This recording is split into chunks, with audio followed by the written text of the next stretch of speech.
안녕하십니까. 여러분 반갑습니다. 오늘은 25-1차시 고급과정이고요. 모비율의 추정입니다. 교육과정에는 안 들어가지만 모평균의 추정을 여러분들이 이해했다면 모비율의 추정 정도야 이해하기 쉽거든요. 그래서 한번 옛날에는 교육과정에 들어갔던 내용이니까 약간 뭐라 해야 되나 교양을 쌓는다 라는 느낌으로 한번 이번 수업을 한번 진행을 해보도록 하겠습니다.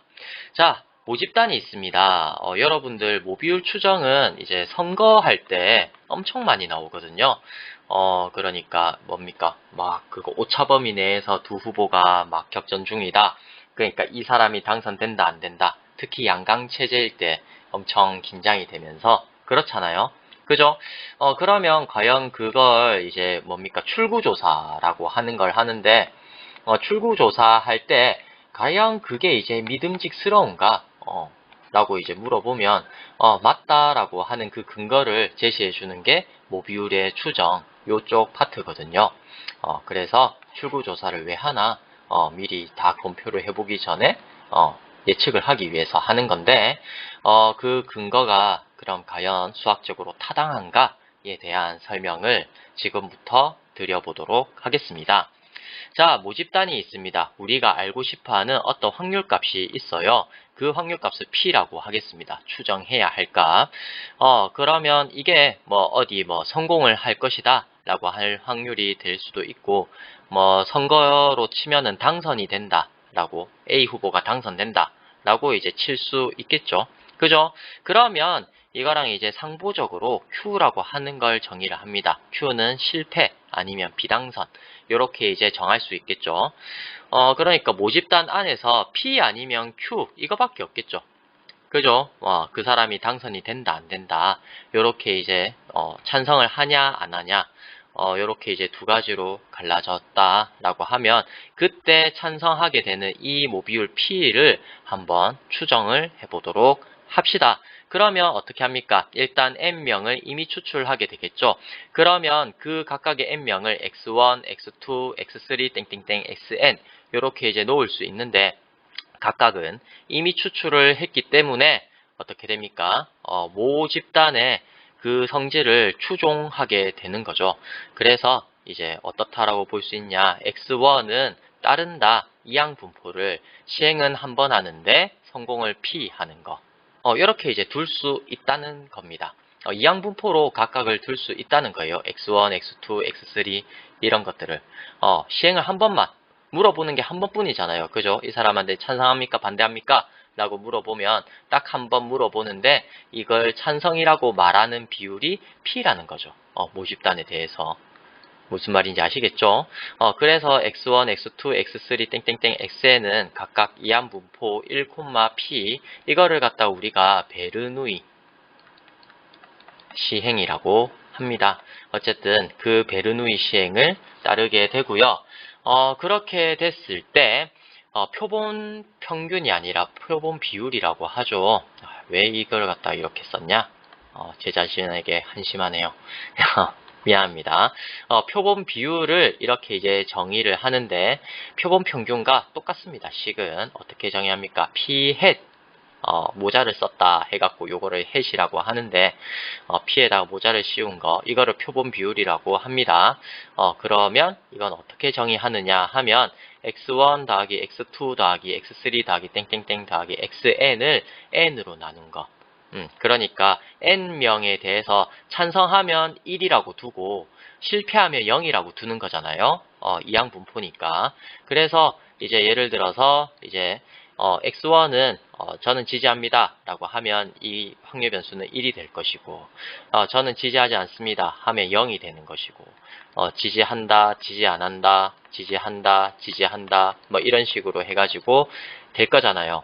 그죠? xn만큼 이 마지막은 지지 안한다 라고 했으면 이것들을 다 더한 게 뭡니까? 찬성 비율이겠죠? n명 중에서 찬성 비율 이게 x1 더하기 x2 더하기 땡땡땡 더하기 xn 이게 이제 되는 거죠. 찬성 횟수라고 해야 되나? 찬성 횟수가 이제 x1 더하기 x2 더하기 땡땡땡 더하기 xn이 되니까 이 찬성한 사람의 명수, 찬성한 횟수, 성공한 횟수에다가 n을 나눠주면 이거는 모집단에 대해서 이제 추정을 하는 표본 비율이 되게 됩니다. 무슨 말인지 아시겠죠? 설명을 조금만 더 봅시다. x-햇이라고 두겠습니다. 성공 횟수를 x-햇이라고 둘 거예요. 그러면 이것은 뭡니까?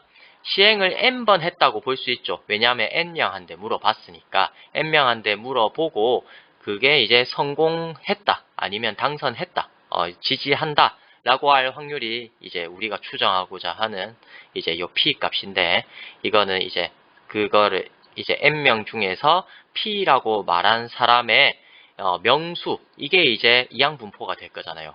성공 횟수라고 정하면 이항분포를 따른다고 했죠. 그렇게 되니까 이 찬성한 횟수, 성공 횟수 x 햇은 뭐가 된다? 이항분포 n, p를 따르게 됩니다. 그런데 앞서서 우리가 뭘 또 배웠냐 하면 이항분포는 대표본일 때, 대표본은 이제 뭡니까? 어떻게 정했습니까? 이항분포에서 np가 5보다 크거나 같고 nq가 5보다 크거나 같다. 이렇게 정했었죠.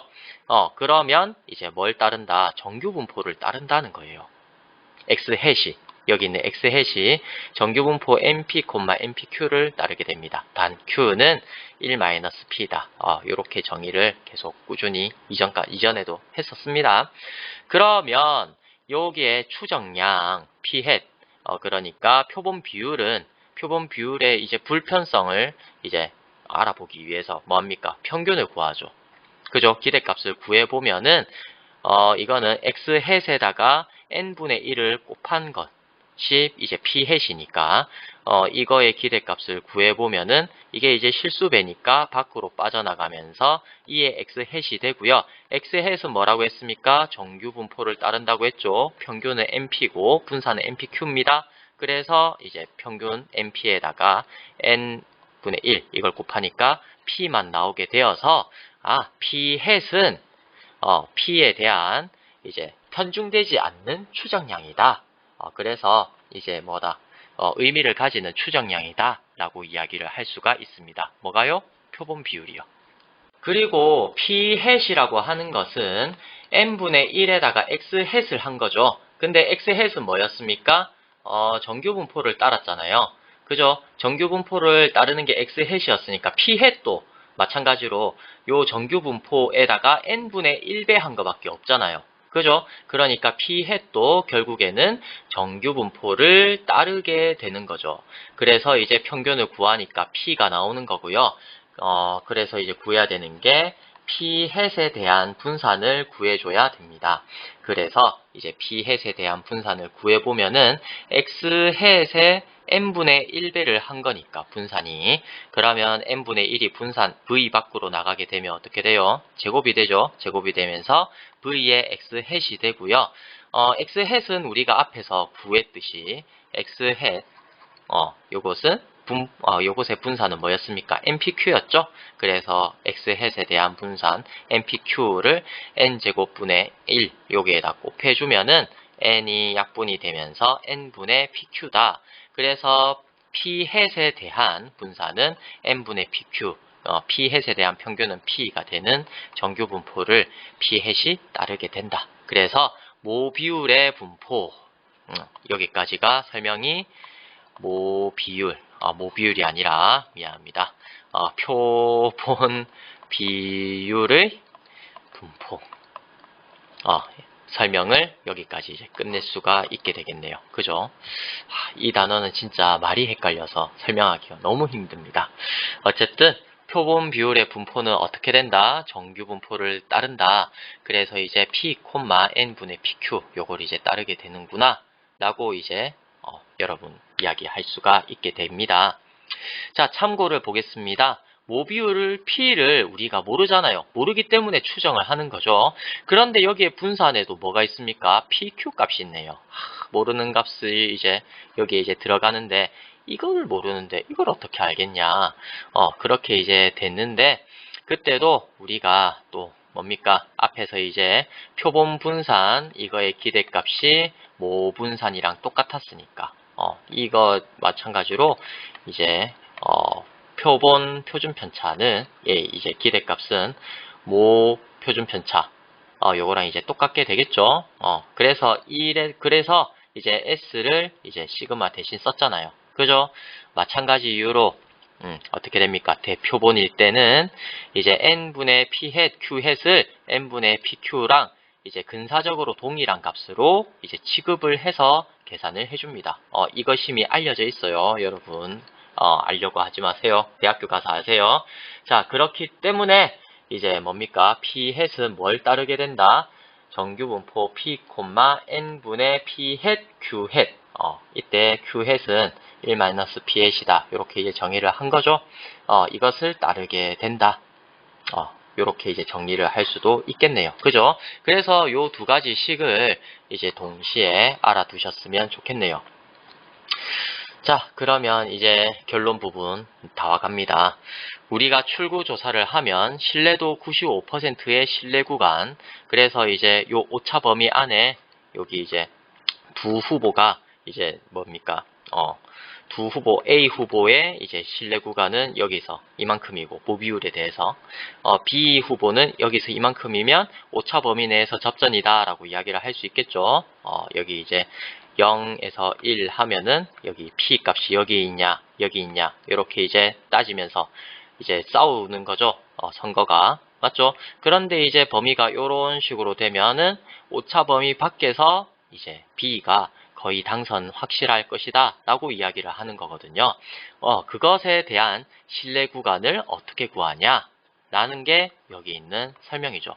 그런데 하는 걸 보면은 똑같습니다. 앞에서 이제 모비율이 아니라 모평균 추정하는 거나 모비율 추정하는 거나 이제 구간 추정을 하게 될 때 그 추정하는 과정은 똑같아요. 정규 분포를 따르잖아요. 그죠? 그래서 p hat이 정규 분포 p, 루트 n분의 p hat q hat의 제곱을 따른다. 아슬아슬했다. 그죠? 어쨌든 이것을 따른다라고 하는 이 조건을 이용하고 또 뭡니까?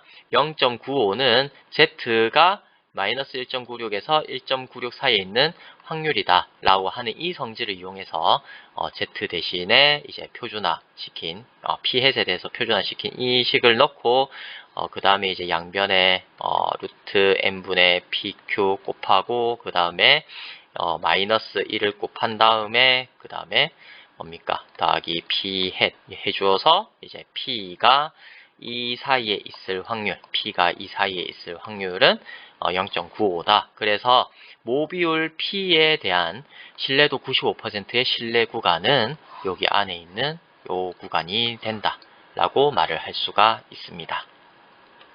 그래서 예제 문제 하나 풀어보도록 하겠습니다. A고등학교 2학년 학생을 대상으로 창체 진로 시간에 독서 시간으로 이용하자 라고 하는 찬반 조사를 실시했다고 하겠습니다.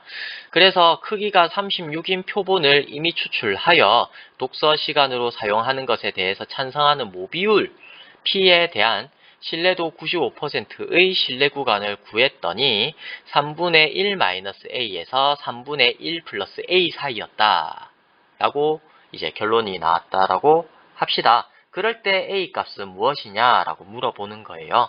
단 루트 2는 1.41 이렇게 계산을 할 거고요. 그 다음에 95%의 신뢰 구간을 해야 되니까 1.96 요거 사용하기 위해서 이제 요거를 요 조건을 한번 보도록 합시다. 요 조건이 있는 거죠. 그래서 이제 문제 풀이를 보면요. 모비율 P에 대한 신뢰도 95%의 신뢰 구간은 요거니까 Z의 절대값이 1.96 사이에 있을 확률이 0.95니까 1.96 요 숫자를 사용해서 P는 P hat 마이너스 1.96 곱하기 루트 n분의 P hat Q hat 그 다음에 P hat 플러스 1.96 곱하기 루트 n분의 P hat Q hat 요 사이에 P가 있을 확률이 95%다. 이렇게 이제 말을 할 수가 있었죠. 따라서 뭡니까? 표본 비율 P hat은 3분의 1이라고 할 수 있겠죠. 왜냐하면 신뢰 구간 이거랑 똑같아야 되잖아요. 그죠? 그렇게 치면 여기 똑같은 A에 대해서 3분의 1에 대해서 A만큼 대칭인 거니까 표본 비율은 3분의 1이 나왔다 라고 이제 말을 할 수가 있고, 그래서 이제 A 값은 1.96 곱하기 루트 n분의 p hat q hat 이라는 걸 알 수가 있는 거죠.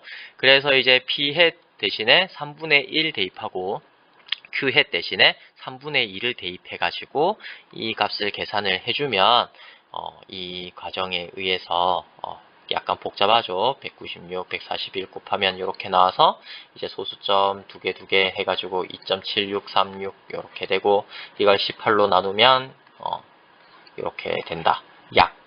나머지가 1이 남더라고요. 그런데 이제 더 계산해봐야 의미가 없으니까 대충 얼마입니까?